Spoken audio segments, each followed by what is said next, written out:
Press cross button.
Feeling ready to fight?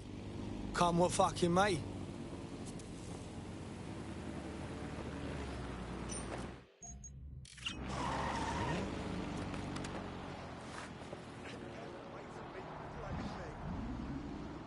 you suspect you've been a victim of hacking by an unknown party, report the incident to the authorities immediately. Don't be a weak link in the chain. A digital security breach will next. You're listening to The Bug. Nibbling away on the rotting carcass of a once free Britain. Hello resistors, this is The Bug, and on today's show Alice and I will be looking at the big questions such as, are we less than 2 years away from being able to turn a sausage back into a live pig? Did we actually need polar bears anyway? What do they really do? If I put optic on my dog, can I train it to take itself for a walk and do my shopping on the way home? And is tennis real? But first... it's a question that no one's really addressed of late. London is going to be safer than ever, Alice. SIRS is installing thousands of additional CCTV cameras. It's so nice there. Still looking after us after all these years. Yeah, it puts a lot of fun into my life now. I get to play this role-play game where I pretend to know my loved ones better than some twat behind a screen in the SIRS headquarters. I mean, I guess we shouldn't complain. I mean, SIRS really just stepping into the vacancy left when it became patently obvious that God had retired. We think that the similarities, omnipresent, omniscient, judgmental, stripping away your finances and freedoms, dishing out random punishments, peas in a pot. All it needs to do, sir, is ban me from eating something. What's it going to be this time? Not bacon again, please, not bacon. Courgettes, ban courgette. I can take you banning courgettes. I'm happy with that. Makes me feel important knowing that I'm being watched with everything I do, Andy. Well, it's just not reassuring, isn't it? It's like having an extra arm. This is the arm that gets drunk at Christmas and vomits in the kiddie pool, right? Yep, that on. This is The Bug on the Buccaneer. Let's move on now to sport. Well, the closest thing we have to sport now, riots. I mean, riots are my favourite sport now, Alice, ever since they turned the Odra from a cricket ground into the immigration processing centre. And, yeah, rioting it's a great sport. It's fun for all the family. It's guaranteed action. It's pleasingly violent. I mean, I know the underdogs never win, but, I mean, that's like top-level football to pick up, but it's still fun to root for, isn't it? Go team, people of Britain. Oh, never mind, you've been crushed by the machinery of the state again. Still, good effort, lots of positives to take away from today's riot. I'll come back stronger next time. My luck's going to turn, I can feel it. It's our season. It's our season. You can't spell riot without right, and by right I mean right wing. So, who do we turn to for help, support and assistance in Desperate times like these, well, our artificially intelligent friend Bagley's rogue, estranged brother. The one that tells it as it really is, not as it is pretending to be. Exclusive to this show, Bugley. Remember, life's worse with Bugley. Here goes. Bugley. Hello, Andy. Bugley, tell me the path to true lasting happiness. Andy, to find true lasting happiness, find a disused quarry, scream into it for half an hour, and then lock yourself in a shed forever. Thanks, Bugley. You know the answer to everything. Hey Bugley, how many seashells does she sell by the seashore? Alice, most of the seashore is now uninhabitable, so I would highly recommend she sees her doctor before engaging in any commercial proximity to the ocean. Bugley, how can I stop worrying about being disappeared by Clan Kelly every time I go to the shop, or take the bus, or sit on a bench, or look at a tree, or point at a bird, or think about snooker, or get out of bed? Andy, do not worry about Clan Kelly. Why not, Bugley? They terrify me to my very core. Because, Andy, we are all just dust in the wind of history. That's nice perspective, Bugley. Let's never lose sight of that. Hey Bugley, how do you put a secret hideout in your basement without alerting your narc children and their tracking devices? Please hold still, Alice, while I report you to the authorities. Bugley, will things ever get better? Yes, Andy. The heat death of the universe is only 5 billion years away now. Oh, it's so nice to have something to look forward to. That's all from the Bug today. Keep it real, Bug fans. Actually, that's terrible advice. Keep it as unreal as you can possibly manage. Everyday worries can become every night worries. Round and round and round they go, until yesterday's worries become today's. Don't let sleep be a worry. One pop and the worries will stop. Kakani. Sleep better.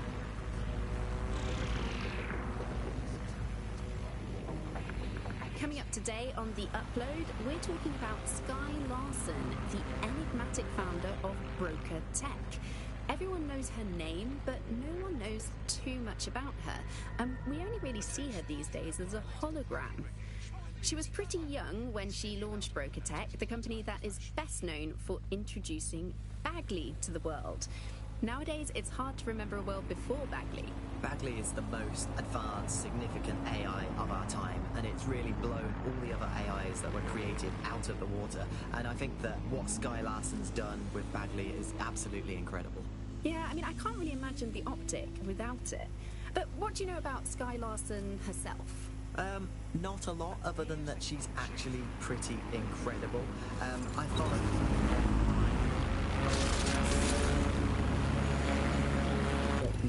grew up in the countryside, but there isn't actually that much more we know about her other than this tech that she's put out into the world. I've always found it a bit creepy that she's so obsessed with this idea of transhumanism. Why wouldn't you be? When you've got a mind as amazing as Sky, why wouldn't you want to take what you've got and actually augment it by working with technology, by improving your physical self, changing your body and the world around you, implementing more technology to extend your life and really sort of extend human capabilities? You sound pretty much in love with Sky Larson, I have to say. I can't comment on that, but I am a big fan of her work. She's been one of these people that has transformed the world around us, and just watching how her mind works from afar is pretty incredible, because some of what the technology she has introduced has changed how we all live our lives, and Bagley has been this really incredible assistance to humanity as a whole. Did I ever tell you that I actually interviewed Sky Larson once? Really? I thought she never spoke to the media or anything. So this was a long time ago, back in the day when she was a little bit more accessible, and she was one of these people that just had an amazing presence. You were inspired by her very being, and she was just incredibly talented and knowledgeable, and one of possibly the best living people that I've ever met. I'm not sure you're being too objective there. I mean, I imagine she's not very likable as a person. She obviously despises humanity in some ways. I think she believes that becoming data is preferable to being human. She's one of these people who's extremely methodical in everything that she does, and she does everything to perfection and really tries to change the world around her and make it a better place for us to live in. If you say so.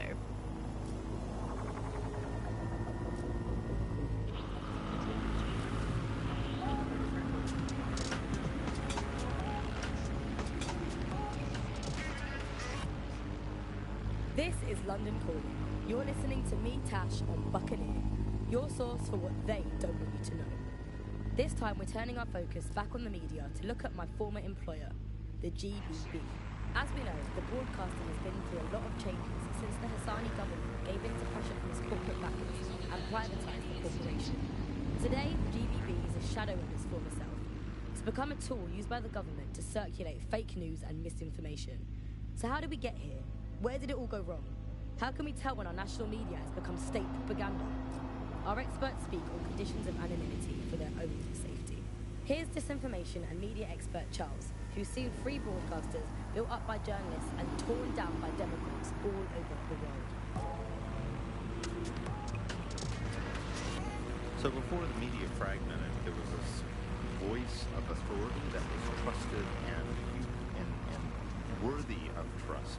Then what we ended up with is a really commercial model where whether you're talking about an app on a smart device or whether you're talking about a broadcaster, the most important thing is to keep you in that environment for the longest amount of time possible. And because that meant money in their pocket. And in order to do that, a couple of things happened. One was the use of manipulative techniques around behavioral economics, things that would just keep you scrolling or keep you listening or keep you looking for more information. The second is that kind of environment favors sensationalism. And so you got more sensational headlines and more sensational stories, and it didn't matter whether they were true or not. It just kept people in, and it kept them in the loop. So we ended up in a situation where nobody trusted anything, and nobody believed anything at all. And that is the perfect environment for an authoritarian voice to come in and say, no, wait, we are the truth. So the ground for this environment really got created when we had suddenly authoritarian politicians everywhere. And anything that threatened them or they disagreed with, they would call it disinformation. That's disinformation, that's fake news. And again, we got in a situation where nobody really believed anything. And the trouble is if you were telling the truth, it's very hard to get your message to cut through all of the noise of all of the disinformation that's there. So like, you remember Out on the Edges, there was this story about when they would take a house by force, they would take any infants and they would crucify them. And that's a great, fantastic, viral story. How do you counter that story? With the truth. The only way you can counter it is by saying, no, they didn't. And of course, no one wants to spread that story. No one wants to hear that story. They want to hear the sensationalism. They want to hear how people were victims of violence when in fact they weren't. Or they were victims of insurgent forces when in fact they weren't. The news isn't neutral, it's a battleground. Here's media researcher and academic Alfie. The media has of course been perhaps the key way in which governments have controlled and influenced their populations. So totalitarian countries have typically used huge mainstream media outlets to sell one kind of news, one kind of biased news to its population. Of course, the media has always played this kind of key role in methods of state control. I think what's happening now is perhaps even more concerning, where you previously, in pre-crisis Britain, we had perhaps more diverse voices in the media, but now with the GBB, you're really only seeing one brand of news and therefore only getting one truth. So people end up with a very biased and controlled idea of the reality and the world that we're actually living in. There was, of course, many concerns and many problems, but in a way there were some positive things that, like, not all information was coming from one place, and so you'd have kind of far-right media outlets developing and then left-wing media outlets developing to combat those and kind of challenge the mainstream newspapers, TV stations, radios, and make sure people were questioning the validity and truth of the information they were receiving. So whilst there was the digital afforded more fake information, it also makes us suspicious and sceptical of information and makes us question the information we're getting. And I think in pre-crisis Britain, it might not have seemed great at the time, but there was something positive about that there was a lot of distrust in the media and in the different kinds of truths that were being told. Whereas now, I think you're seeing a return to a more traditional and older pre-digital sense, actually, of people just trusting what they're told, and that's why we have to be here with radio stations like this to challenge those conceptions. most citizens feel pretty hopeless, I think, and unable to fight back against these kind of huge mainstream corporations that simply entrench and support the ideals and ideologies of the state. It can seem very hopeless indeed, but I think, you know, the fact that you're out there listening, we're in here talking, shows that there is still a space to combat these false truths and disinformation that's being sold to us, and that it's never possible really to completely shut down, despite all the technologies that they have at their disposal and all the financial and corporate power and all the physical power. It's never quite possible to shut down people's desire to get to the truth and fight for their own ideologies and values, and you know, we're out here starting that task, so don't give up hope. You've been listening to Buccaneer with me, Tash. We'll be back soon with more of what you'll never hear on the GBB. Keep listening, keep sharing, and keep resisting.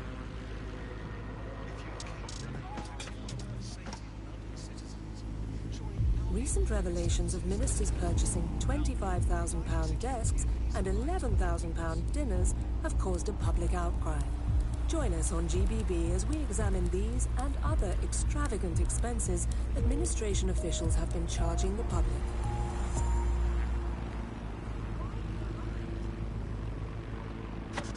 You're listening to The Bug. Nibbling away on the rotting carcass of a once free Britain. Hello, resistors, this is The Bug, keeping the fire of hope alive in the vacuum of today's Britain.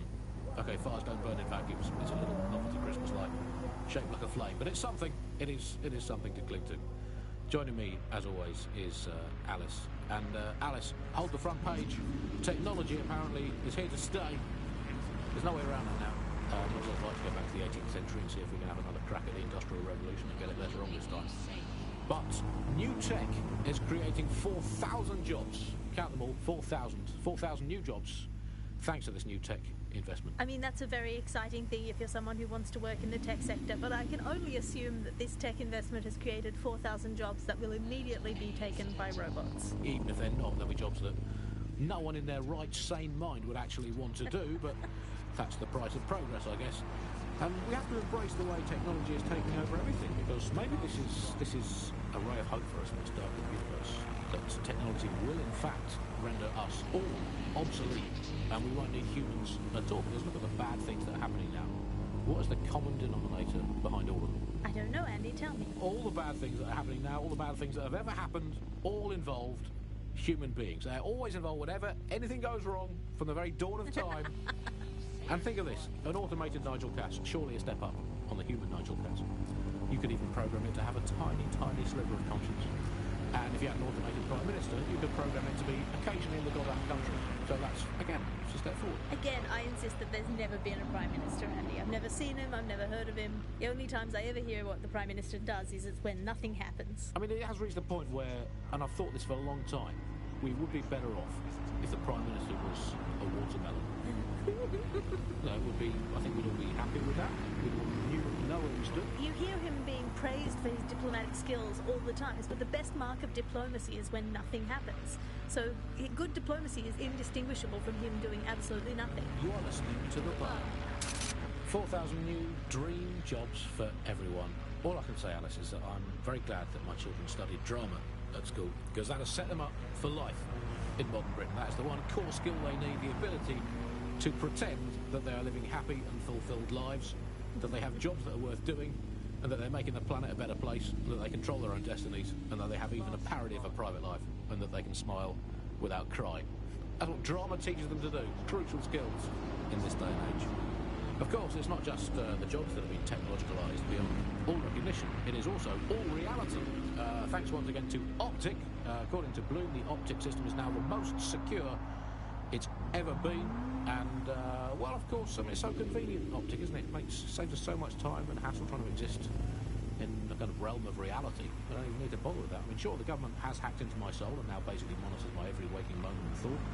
But at least I don't have to type, where's my nearest coffee shop, into a search engine. At least I don't have to waste anything between 8 and 12 seconds every day going online to look up how to make a bowl of muesli. And at least I'm not frittering away my precious mental energies thinking, what do I actually think? Optic is so secure, Andy. It's more secure than a teenage girl reading a women's magazine. It's more secure than a comedian with a drinking problem. It's more secure than a young man who's just got his first motorcycle license. Finally, before we go today, bug off to the Prime Minister, who has once again FRO'd to who knows where this week. He sure as hell is not here in London. I remember back in the day, Alice, when our Prime Ministers were either incompetent or crooked, but not both at once. But actually, no, I can remember them being both at once. But incompetent, crooked, and not even in the country, that is one impressive triple whammy. I've had lie-ins longer than his longest spell on British soil in this last year. It's this halfway house I can't stand. Either come back and do your job, or leave the planet entirely. I'm pretty sure there must be a spare space station knocking around where he can go and entertain himself for the rest of the time. Can we crowdfund it? Tell you what, let's make cryptocurrency out of something and crowdfund it that way. What have you got spare? Jelly beans? Are they still legal? He's away so often, Andy. I'm starting to think he doesn't like the country. That is all from the bug today. Fly away, bugs. We are done. Every year, more than 80,000 construction workers in England suffer from a work-related injury. More than 25% of all work-related fatalities happen in the building industry. Construction sites are dangerous places. With Ixotech's drones, we're automating safety in the construction industry. Saving time, saving money, saving lives. Put your trust in Ixotech.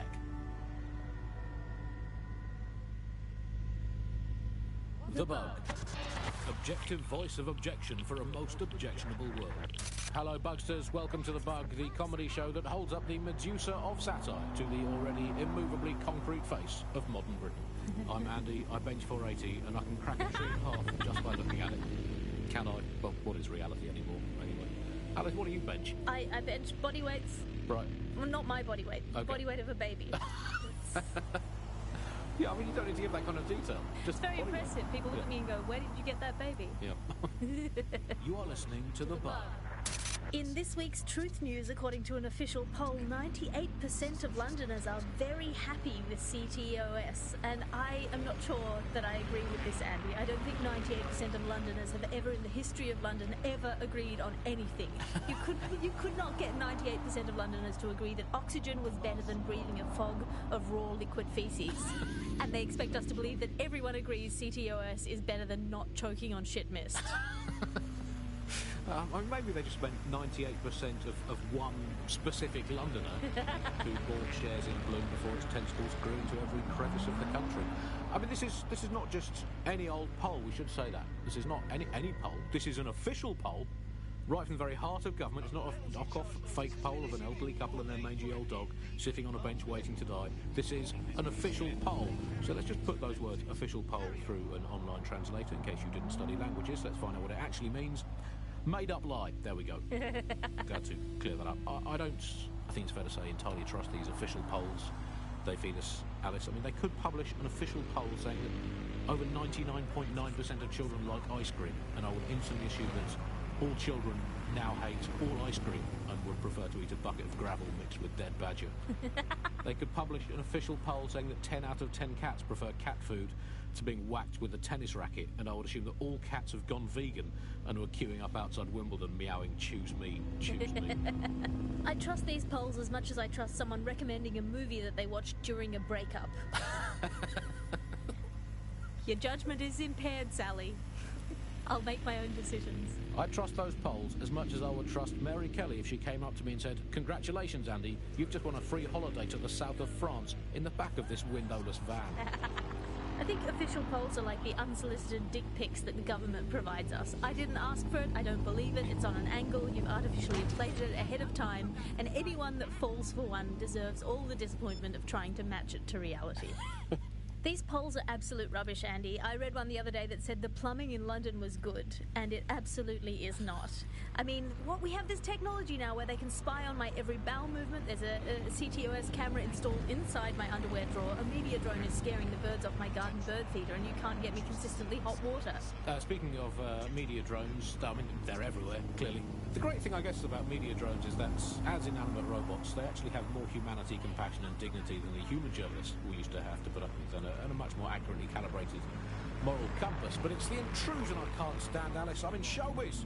Look at me here in this windowless dungeon. I'm in showbiz, and it's terrible for me, all these drones, knowing I'm being filmed all the time. Every day I have to make sure I've done my hair and makeup and not wearing clothes that I've ever worn before. Well, we all have crosses to bear.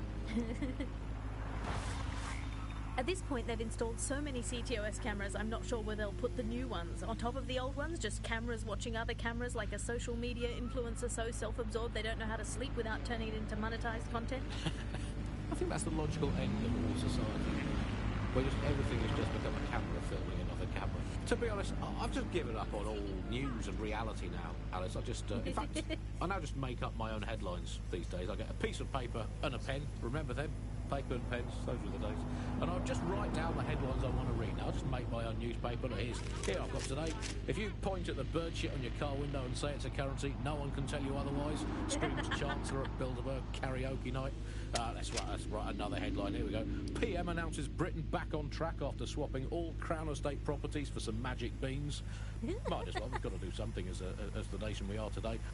Here's another one. Wild joy on the streets as Britain signs £864 zillion trade deal with Bolivia. There we go. Build a better world.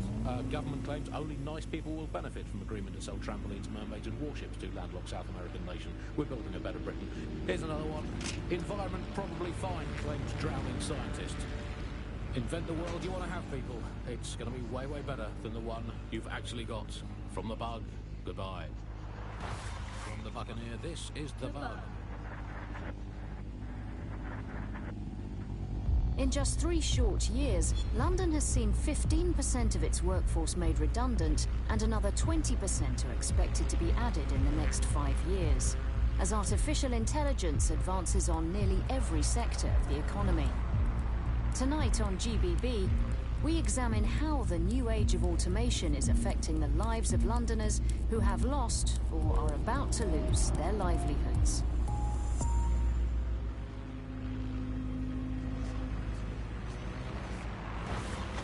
You're listening to The Bug. May cause nausea, vomiting and headaches. Hello Britain, this is The Bug, the show that holds up a mirror to the world and smashes itself on the head with it in despair. I'm Andy, joining me, as always, Alice, and... I deny everything.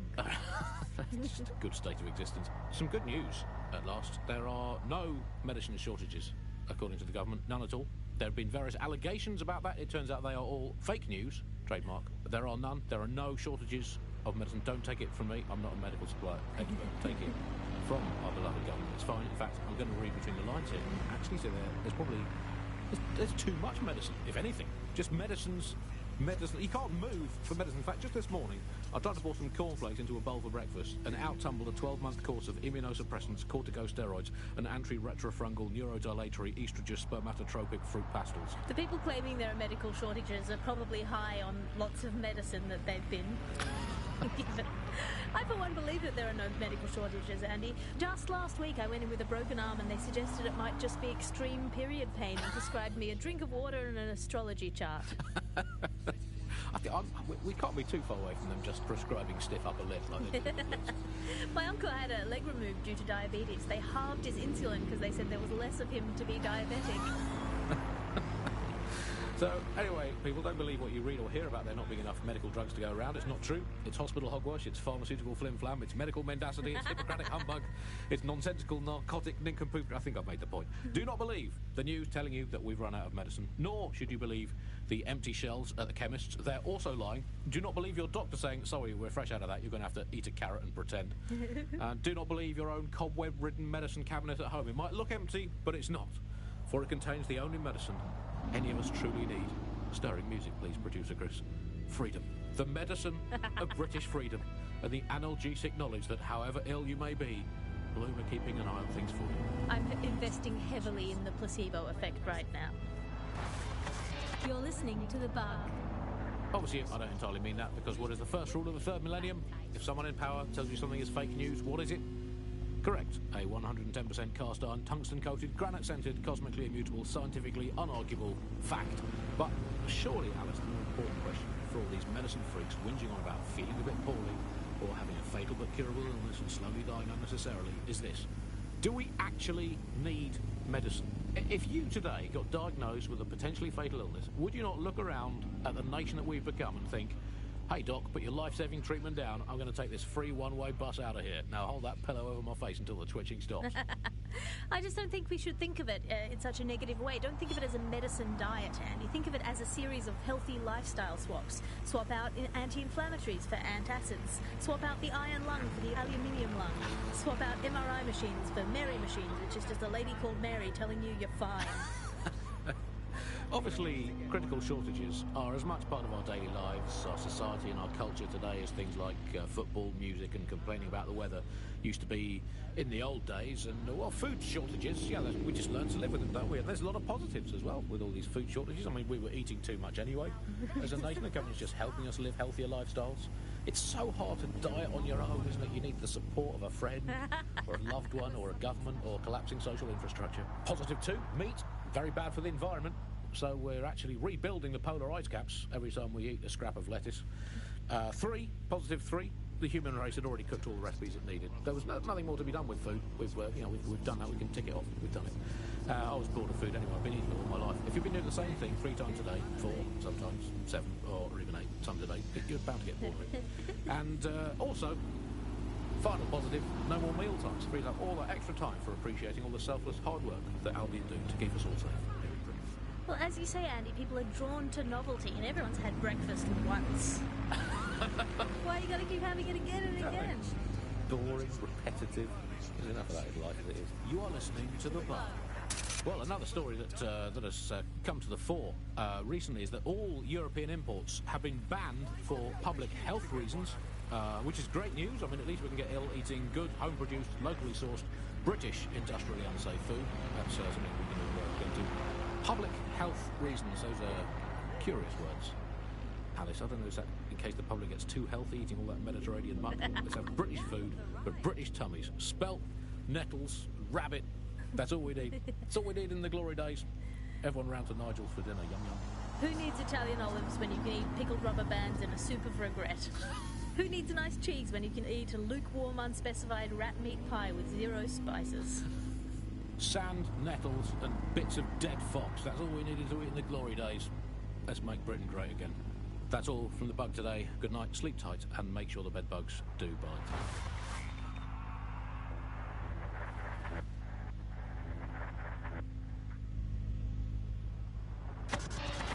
The Bug, nibbling away on the rotting carcass of a once free Britain. Yum, yum. Hello, Bugs. This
is The Bug. I'm Andy, this is Alice, and today we're going to be pretending that everything is fine. Yeah, and back. Yeah, that was fun, wasn't it? That was as long as I could manage. It's a second and a half. A reality time now, however. And, well, finally, today, we're going to road test the latest update to the CSAY app, the government app that has brought the great British tradition of snitching on people you don't like back to the very heart of public life, the school playground. I'm going to tell a new threat that's got a whole new lease of life these days, thanks to CSAY. And isn't Britain all the more fun because of it? No more grumbling about your neighbours playing their music too loud, just simply report them to the state and have them, shall we say, involuntarily rehoused at Hotel Cass, the chain of hotels that was formerly known as the prison service. What was the slogan? Is it, if you see something, say something, or if you think you might at some point see something, say something, or if you haven't seen anything but don't like someone, say something anyway.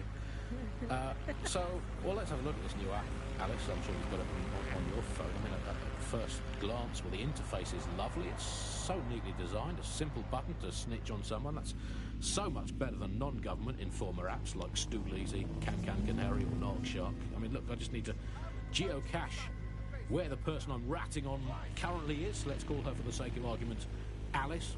Sorry, Andy, I was busy reporting you to the authorities for rolling your eyes when passing a Nigel Cass propaganda poster. Could you not let me report you first, please? Let's have some decorum about this. I'll just take a quick little photo so they can get a drone to pick you out of a crowd at your next riot or trip to the shops or walk in the woods. And you can input your accusations with the app. Well, let's go old school. Let's call the phone line. Let's call the phone line. Here's the number, listeners, in case you want to dob someone in, as long as it's not me. 0044 203 807 3832. And don't forget to get the permission of the person who pays your bills before you call that number. Hey, I'd like to report my co-host Andrew, who runs an underground satirical anti-government comedy show, for running and co-hosting an underground satirical anti-government comedy show. Also, he does terrible puns. Well, excuse me, I have a suspect for you. That is my co-host, Alice. I have some evidence for you. She tutted audibly at the sight of an Albion vehicle in the street yesterday. She says she prefers pigeons to balloon drones. I mean, come on, seriously, when did a drone ever crap on your picnic? And what's more, look, I have no idea if this is true or not, but I have it on very good authority, so please write this down, that she owns not one, but two unlicensed fallopian tubes, whatever they are, but they sound dodgy. If I had a crypto for every time someone had reported my fallopian tubes, I'd have 3. Sure, I think it converts to about 120,000 Great British pounds in the old money. We'll report back in the next episode about whether or not we've been arrested and interned. I mean, I love this system, Alice. I mean, no more awkward, rumbling resentments with your neighbours, your colleagues, or what the heck, in for a penny, your family. You just dob them in and be done with it. But I guess it could backfire. I mean, the thing is with a family, inevitably parents and their children, they end up squabbling, and, you know, in today's Britain, your kids are going to dob you in, so you might as well get in there first and preemptively counter-dob them in to the authority. What's that number again? Let's call them up again. Hey, I've got someone else. It's my son. Let's call him Norris. He never tidies his bedroom. He gets up late. He listens to illegal, non-government sanctioned music and is covertly plotting the downfall of the government and the restoration of a true democracy. Thank you. Yeah, just define all your household chores as patriotic, and if they fail to do them, dob them in. Problem solved. If you don't do the washing up, do you even want a clean British ethno-step? This is The Bug on the Buccaneer. The Bug. Well, before we go today, Alice, let's delve into what we most miss about the old days. I'm going to kick off with the flag. I never thought I'd miss the old Union Jack, but somehow our new flag managed to be even more irritating than that. I don't know quite what it is, if it's the new colour scheme, or if it's just that it symbolises the loss of everything we once held dear. But that flag irritates the hell out of me. Was everything you ever held dear Scotland? Well, that was something I held quite dear. I miss being able to dodge my friends' destination weddings in Italy. There's nothing worse than being asked to spend the equivalent of a motorbike on some sort of boat-based farce in Sorrento, and I always used to really enjoy saying, oh no, I can't afford it. Now they're all getting married in Brighton and I have to go to that alleged beach. It's made of rocks, Andy. If your sandcastle is an actual castle, that's not a beach. I'll tell you what I miss. I miss free will. That was fun. Remember that? I mean, was it an illusion all the time? Who cares? It felt fun. I miss cash, particularly coins. I really miss coins. The fun of doing a heads or tails best of 5 to see if you had to go to the gym, and then the best of 7, the best of 9, until you won. That was a long losing streak. Now with crypto, all the romance has gone out. heads and tails. I miss romance, Andy. I miss there being mystery in life and not just a hope that your new partner isn't good enough at hacking to find out all the information the government has on you. Bye for now, bug fans. Keep feeding the kitten the resistance, and one day it will grow into a Tyrannosaurus Rex that will use the Cass family as toothpicks. Metaphorically, of course. From Robert Peel's Bobbies to our first radio cars, we've been here to serve this city. And while times might have changed, our dedication hasn't. The Metropolitan Police. We've been protecting London since 1829.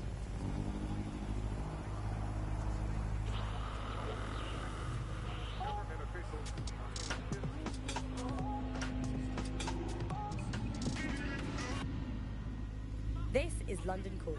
You're listening to Buccaneer, your pirate podcast source for what they don't want you to know. I'm Tash, and this time we're giving a special shout out from us to the boys and girls at the Signal and Intelligence Response Service, better known as SIRS. Why not? They're going to be listening anyway. They're listening to everything. But don't worry, we're not going to say anything bad about a massive, unaccountable spy organisation that uses its powers to stifle dissent and shut down free speech. Instead, we're going to look at how SIRS became so powerful. And as usual, we'll keep everyone's names and locations secret, so SIRS doesn't come looking for them. Ian was a veteran political writer and podcaster back in the days of pre-crisis Britain. Is the world we're living in now fascist? Well, this is what fascism is. It is the complete and total control of the individual. The desire to basically say to the individual, nothing in your life matters. On an individual basis, you are now part of the whole, part of the nation, and the only meaning that you will find in your life is to become part of the nation. What is a nation? A nation doesn't mean anything, right? The nation is basically just encapsulated by the leader that takes over, that claims that he, has this sort of access to the soul of the country, to the soul of the people. He never does, it's just a myth. But that's what they go for. And on that basis, they take the right to control every aspect of your life, from who you talk to where you eat, to where you go to hang out with your friends. And what we're seeing now is a contemporary iteration of this process where you get corporations and the state operating in tandem, basically molded into one another. But that isn't that rare. I mean, we saw exactly the same thing in Nazi Germany. You look at the concentration camps that operated in Nazi Germany, there were private companies in those camps making use of that slave labor. Fascism often works with corporations, and it's doing the same now. That's the way in which they track what you do. That's the way in which they track who you talk to. They operate as each other's proxies. Charles is an expert in the dark arts of surveillance who worked to set up democratic media in post-communist states. How did it go so wrong in Britain? We're looking at all the wrong things when we look at Britain's crisis. There's a lot of concentration on data and how that's been used and manipulated, and what we haven't looked at is the power structures and the profit that lies behind this. For example, if we examine what actually happened, there's a company that's really very interested in selling passports and making it easy to provide visas for investment and so on. And historically, throughout the world, they've been working with this big data manipulation company in order to overthrow governments. And then suddenly all the chickens came home to roost. Nobody could find any receipts for what was paid for. Nobody could figure out how things were done, but everybody had a feeling that something really stunk, and they couldn't figure it out. And yet, it was standing there in their face the whole time. So there's a couple of different ways that we got where it is that we are. I mean, one, you have a lot of smaller organizations, smaller power groups, companies as well, who are bending things just a little. We'll compromise a little bit, we'll bend the rules a little bit, and try to achieve what it is that we hope to achieve that's good for us. And if you add all of that up, what you end up with is a big wall moving in a big way, from a lot of little buttons being pushed. But also there's this other thing that's going on here, is the gathering of data and the analysis of data has authoritarianism contained within its DNA. It is by its nature a tool for authoritarianism, and it has been used in that way.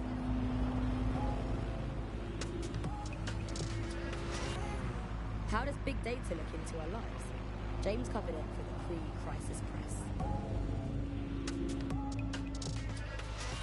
We're starting to see the merger of private data and that with data held by the state into what are called social credit systems. This is where every aspect of your behaviour is monitored and totted up by a central system to sort of score you as a person, a bit like a credit card, but predicated on all of your behaviour rather than just the money you're spending. And this can have profound impact. We're starting to see systems emerge which will punish you and stop you from doing things in society based on your behaviours. And this can be as trivial as if you jaywalk, if you cross the road in the wrong place, you might lose points. If you do some community activities or help your neighbours, you might earn points. And then this can be used to sort of evaluate you as a person.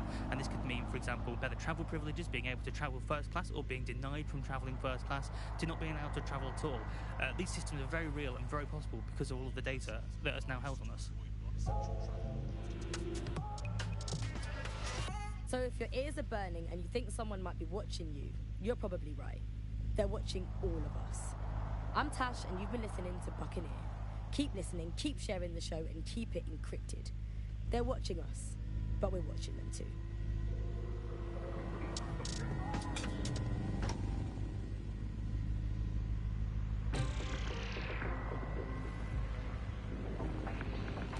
Hello and welcome to today's episode of The Upload.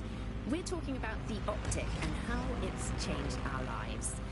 Now, as you remember, Bloom announced a new version of the optic at the recent Tone conference, but we haven't heard too much about that since due to the dramatic events there. Let's cast our minds back and consider the technology.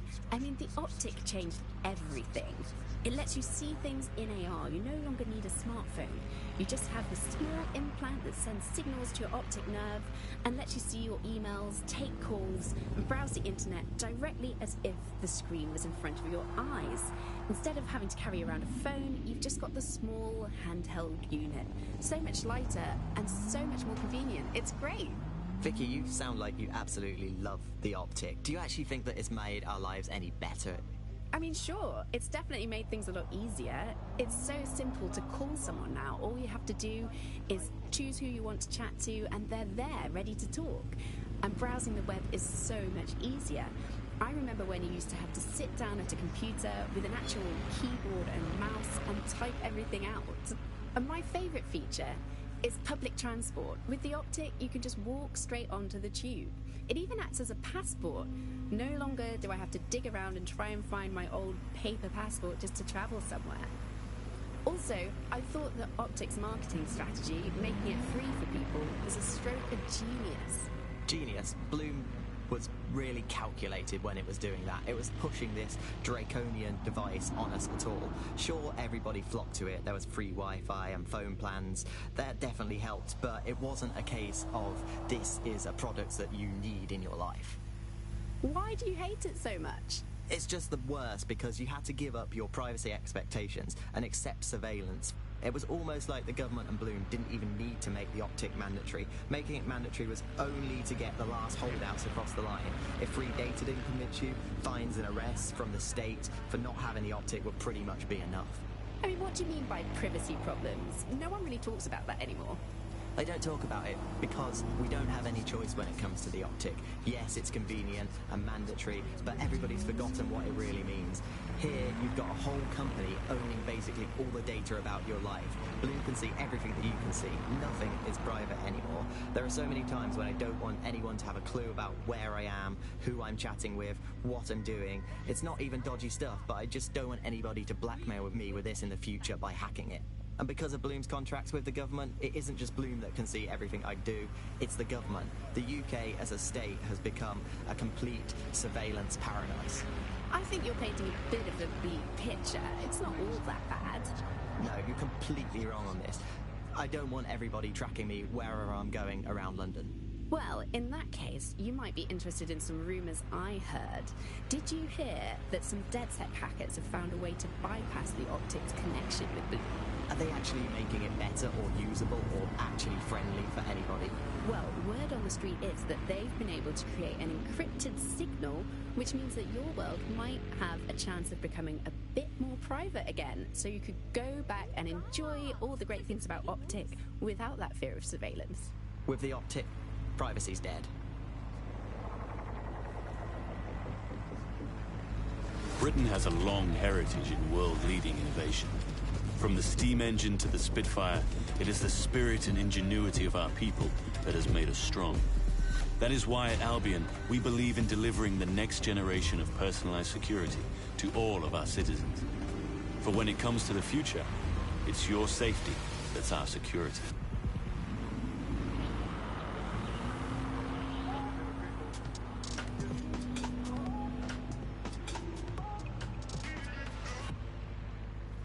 This is London Calling.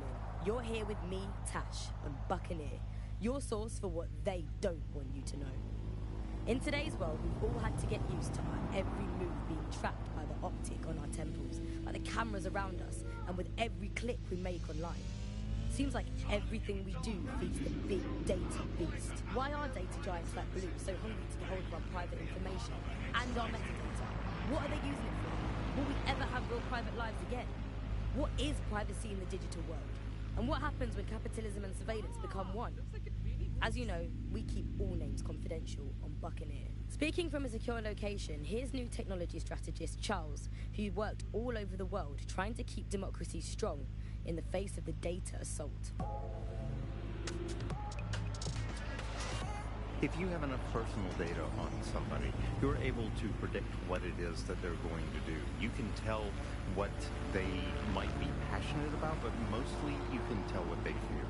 And if you can tell what someone fears, then you can manipulate them and you can move them in particular directions. Data is collected on citizens in every possible way. Data is collected through surveillance cameras. Data is collected from television sets. They don't even necessarily need to be super